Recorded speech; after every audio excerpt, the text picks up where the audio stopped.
Good morning મિત્રો।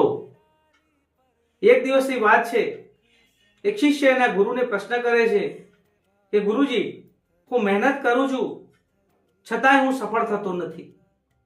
ત્યારે ગુરુજી એને માર્ગ બતાવે છે અને એક દિવસ એ શિષ્યને ઘોર જંગલમાં લઈ જાય છે, જ્યાં અંધારી રાત છે, ઘોર જંગલ છે, રસ્તો દેખાતો નથી। તો શિષ્ય અને ગુરુ એ ચાલવા નીકળી જાય છે। ત્યાં થોડા આગળ વધે છે, રસ્તો સુમસાન છે, આગળ વધી શકતા નથી કારણ કે ઘોર અંધારું છે। ત્યારે ગુરુજી શિષ્યને કહે છે કે તારા હાથમાં રહેલો તું હવે દીપક પ્રગટાવ। ત્યારે શિષ્ય એના હાથમાં રહેલો દીપક પ્રગટાવે છે અને એ દીપક લઈને જેમ જેમ આગળ વધે છે તેમ તેમ ઘોર અંધારું પણ દૂર થતું જાય છે અને એ પોતાના ગંતવ્ય સ્થાન સુધી પહોંચી જાય છે।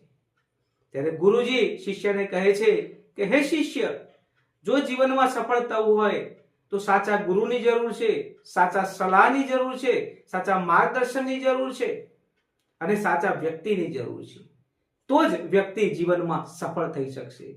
તો મિત્રો, હંમેશા સાચા ગુરુનું માર્ગદર્શન લો, સાચી સલાહ લો કે જેથી કરીને તમારા જીવનમાં રહેલો અંધકાર એ દૂર થઈ શકે, જેમ કે દીવાના પ્રકાશની માફક।